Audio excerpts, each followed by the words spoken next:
Hey, welcome to the Philosophy Podcast. I am your host, Controversy, and to my right, ladies and gentlemen, my co-host, none other than Mr.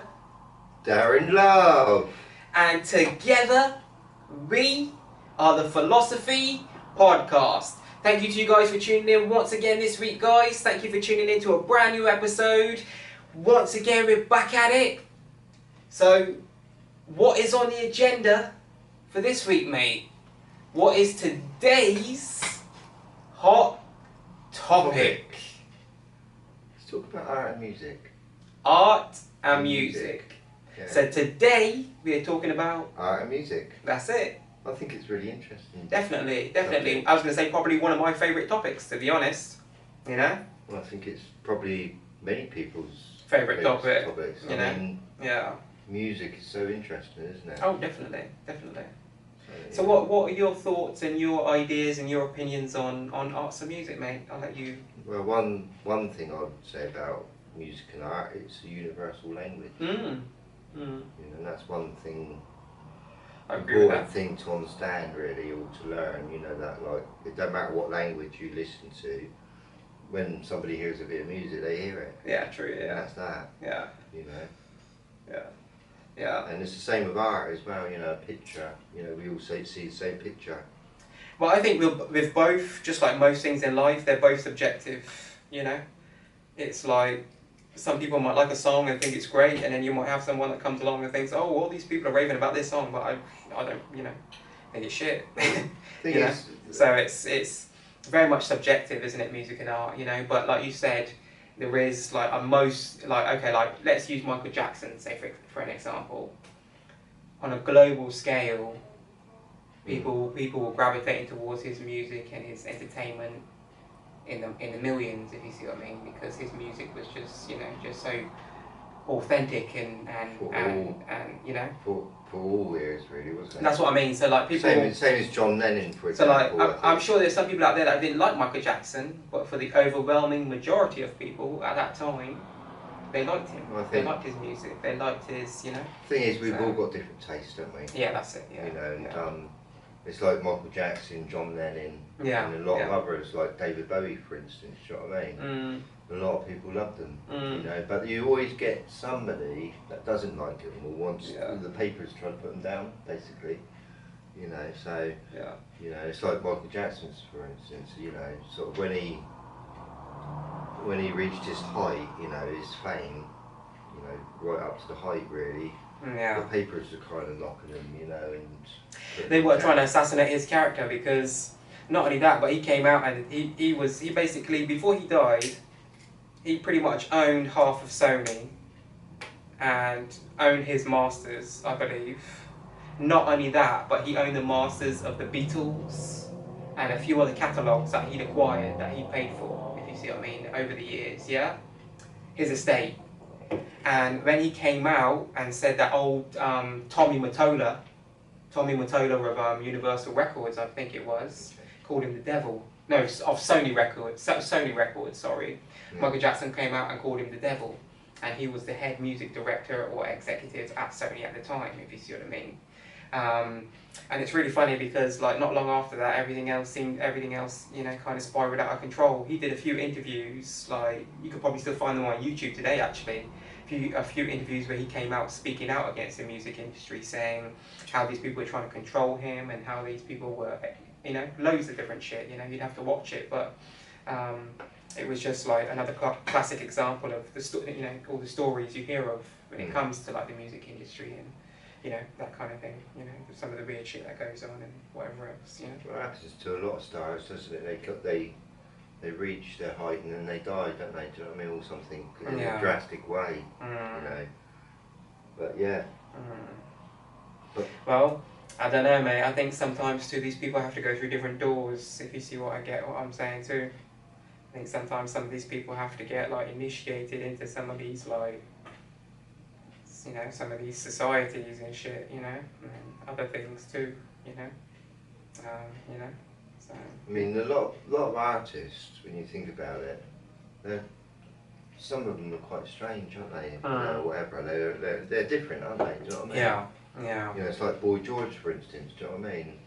And you know, there's a lot of unusual people that actually get into the starlight, basically, because they're different, you know, or whatever. Yeah. You know. And I think like everyone is a musician, I think, as well, yeah. And a lot of people say they're not a musician at all, whatever, you know, but you've got to learn how to play music, I suppose, haven't you? You know, what is music? You know, what makes a musician a musician, basically? You know, what do you think makes a musician a musician? Because I think it's passion.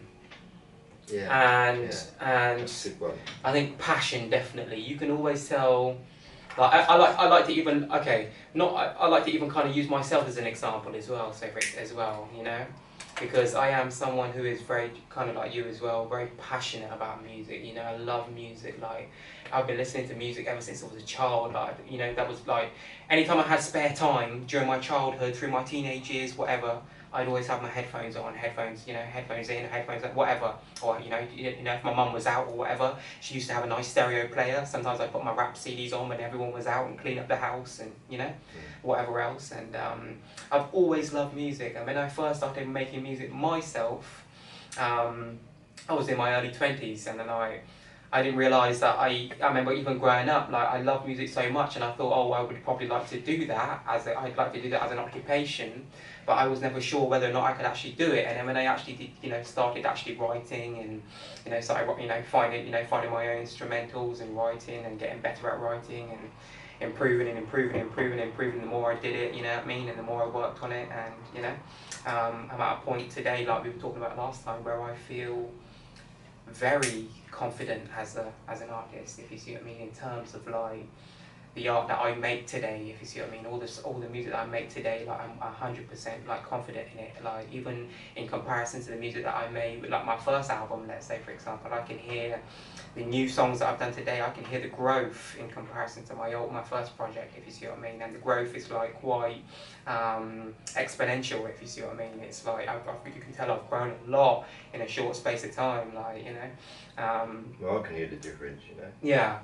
You know, like your earlier stuff, the stuff that you've first uploaded, basically. Yeah. You've matured a lot more. And another thing, you've been in the studio a lot more, you know, practicing, you know. And you, like I say, you're not going to get better if you're not going to get in that studio. If you're not going to apply yourself. Or you're not going to be writing any songs, you know.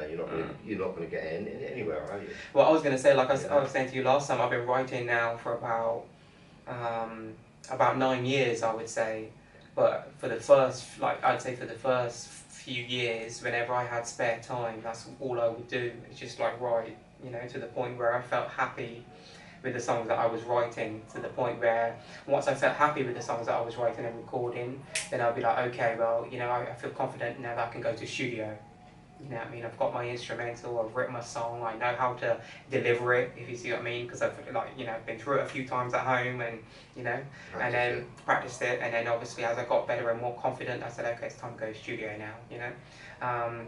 And even when I reflect now, I'm like, some of my music, like, just even when I reflect now, I was like, oh, like, you know, like, I wish I was as good as I am now, then, if that makes sense, you know what I mean, because you always want to be as good as you could possibly be, if you see what I mean. But obviously that's part of the growing perfectionist. Yeah, it's part. Perfectionist. But it's part of the growing process, and you know, and you have to understand that you know, so, you know, like my first project, I've only released one album so far, and that was music that took me a few years to make. You know, that's the early stages of when I started writing, if you see what I mean. But 5 years, you know, a few years on now, 3-4 years later now, where I'm, you know, going back to making more music, you know, like, I feel that, like you said, it's grown, you know. It's grown. You think, like, another 5 years from now, you know, you'll, as long as you keep going, you know, and don't give up, innit? Yeah. You know. Well, I think kind of right now, like in the last few years, I think like I've written some of like the best songs that I've written in my life, like, and one of them that you've heard recently that I won't talk about because I haven't released it yet or anything like that. But one of them that I've played for you recently, I think that's one that has a lot of potential. Yeah. You know, a lot of potential. I think it's one that a lot of people could gravitate towards, you know, and enjoy. Yeah. You know, I mean, I think personally like it, you know. And I think it's. I mean, I think it's relatable. I like your order stuff, right? Whatever, but I think you've just gone up a step. Yeah, me too. Don't get me wrong. I do like my older stuff. I still listen to my old album today occasionally, here and there. You know what I mean? You know, just for, you know, but like when I listen to my stuff today, I'm like, there's almost like no comparison. Like it's just, you know, it's on another level. You know, like lyrically, my delivery, my ability to use different like type of variations when it comes to like the way I rap and styles and the way I write and etc. Like I've grown a lot as an artist, but yeah, going back to what we were saying though, I don't want to, you know, just go on about me all night, but no, because it's not. It's, you know, I was just using me as an example because I am very, like you said, what do you think makes a good artist? What do you think is, and for me, I think it's passion. And, you know? And practice, I think. Oh, for sure. Yeah, for sure. Yeah. Don't get me wrong. Some people are naturally gifted, but it doesn't mean that you still don't need to practice. You know, practice is still important. And drive. Is that right? Yeah, is that drive. Right? Yeah. Or enthusiasm. Yeah. You've got to have enthusiasm on, you know. Yeah, you got to be confident in yourself, and you know, because the way that you project yourself is the way that people will perceive you. If you get what I'm saying. So if you want to be seen and you want to be recognised for what you're doing and whatever, you've got to project yourself in a certain way. You know, so yeah. I mean, it's amazing, sort of, I go on YouTube and I see all the different artists, you know, and I think, wow, you know. Endless. Because, like, each, you know, sometimes you see the same, it's a bit samey, you know? But like I say, there's a lot of different artists with their very own individual sort of sound and vision as well, whatever, you know. And I think it's fascinating, you know, that we're a little bit different, you know, and some people try to copy other people and all that sort of stuff, don't they? Yeah, definitely. You know. Yeah. But I think, like, with, you know, what makes a good musician really is somebody that can play like some, you know, sort of like form of music that somebody else is going to listen to, and it sounds good to their ear. Yeah. You know, and somebody might sort of like a 5-year-old might be playing a piano there, yeah. But somebody, you know, we might like listen to it and think it's really nice. Yeah. You know, so that 5-year-old become a musician now. Yeah. In a kind of way, you know. Yeah. And you know, it improved as long as you kept practicing that piano. Oh, definitely. Yeah. It's like you said, perfecting your craft, no matter what it may be. Yeah. You know, whatever artistic direction you choose to go in, if you are an artistic or creative person, you know.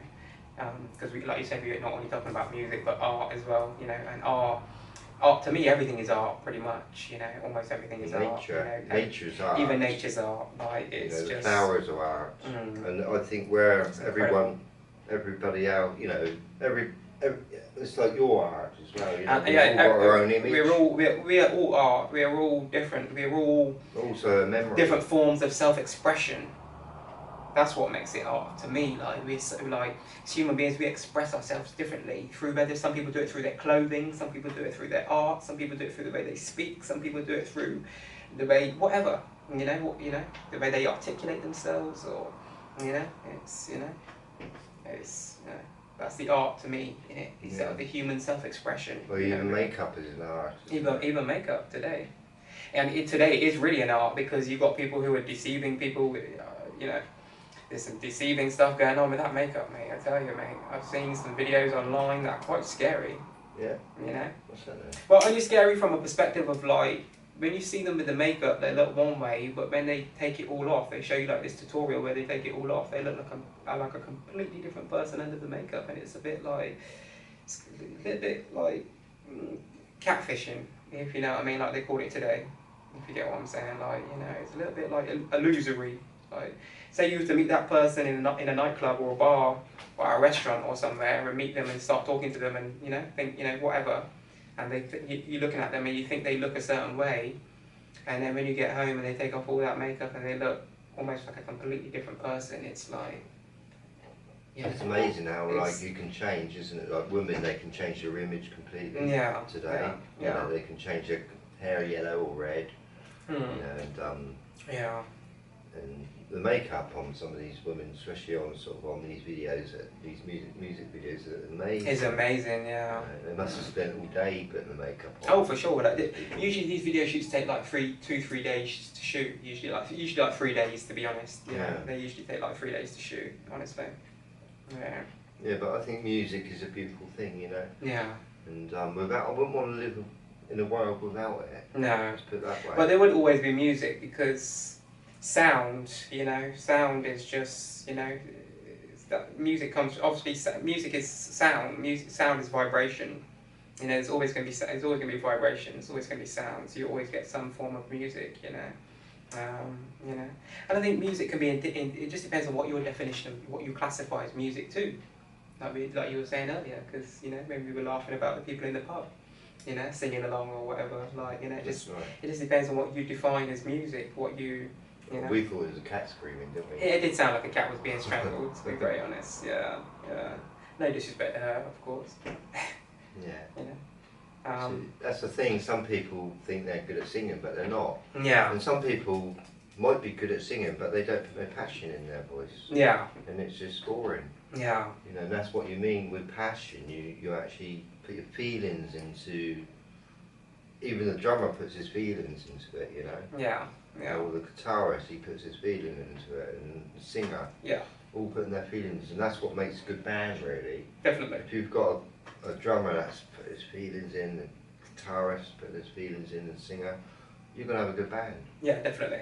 You know, it's a ingredients for a good band. And I think too, why passion is so important is because usually if you're very passionate about your art and you understand as an artist that, especially if you write, okay, like for me, I write all my own stuff, I can record all my own stuff, and I'm at a point now where I can pretty much engineer myself completely to the point where all I have to do is let someone else mix and master it, if you see what I mean. And I can mix a little bit, but I'm not great with it. So I prefer someone else to mix and master my tracks at the moment anyway, if you see what I mean, like a proper producer.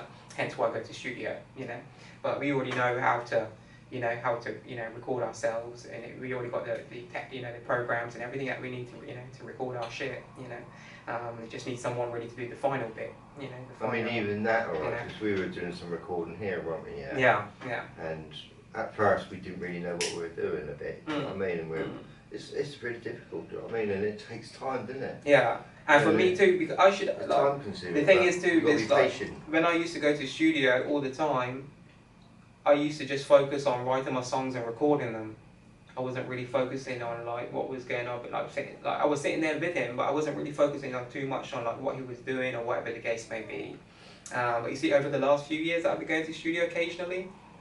As soon as I come out that booth and he's doing what he's doing, I'm watching every step. I'm watching, you know what I mean? I'm seeing what he's doing. I'm seeing how he's altering everything and what he's using. You're picking up things. Yeah, definitely. Like he even tells me now today. Like sometimes, like I'll ask it. I might see him do something. I might not like completely understood what he did.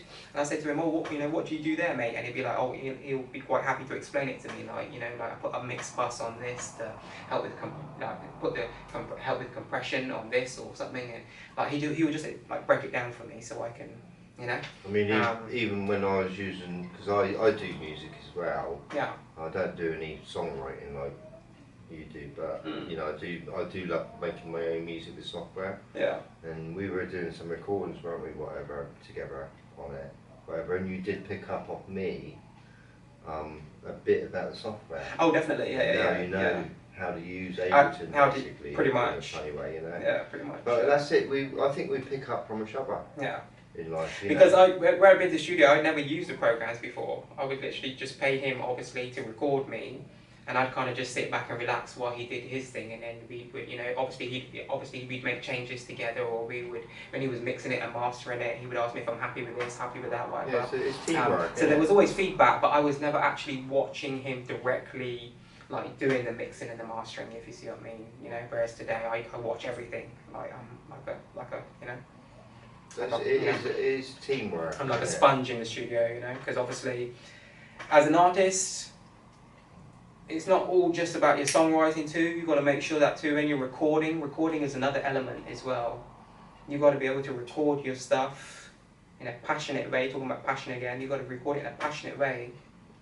Because at the end of the day, the more passionately that you do record it and the more emotion and feeling that you do put into it, the more likelihood is that people will feel that through the music.